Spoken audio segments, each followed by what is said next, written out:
बाकी रहो। हम दोषी नहीं की, यकीन कर अपना राजा पर।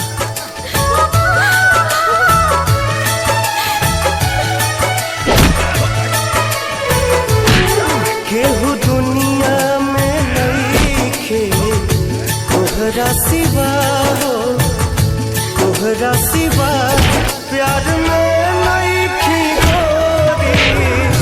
हम बेवफा हो, हम बेवफा। चाहे बतिया तू माना, चाहे मत माना हो, मत माना हो। प्यार में नहीं खी गोरी। हम बेवफा हो, हम बेवफा।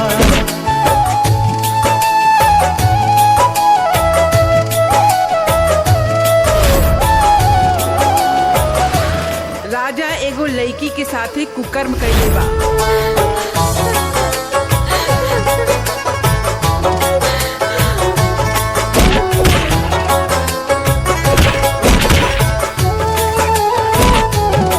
जबसे तोहरा से अखिया मिलवले हनी, दिल के धड़कन में तोहके बसौले हनी।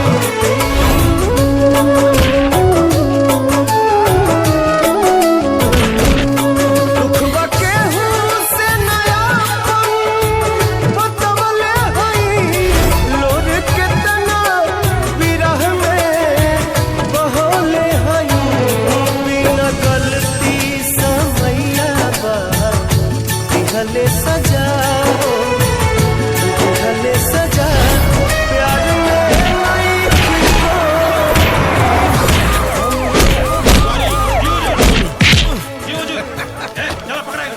अरे कौन है वो पागल कुत्ता?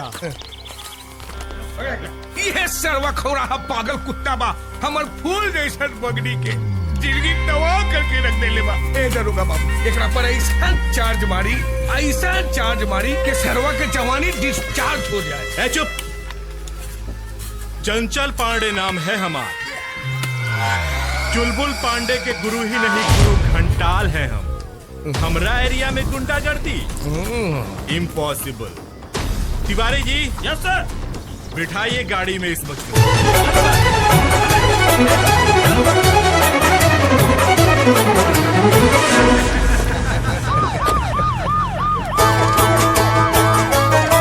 जीना पाए अगर साथ छूट जाई हो, तुझसे नहीं आके बंधन के टूट जाई हो।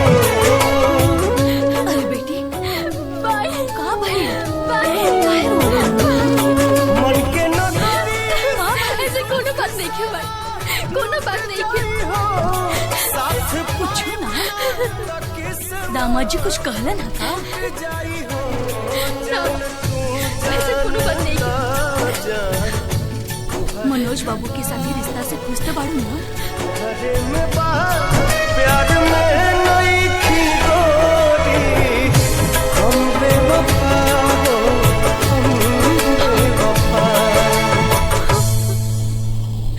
For more entertainment, log on and subscribe to www.youtube.com/Venus Regional.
काट कर बुआ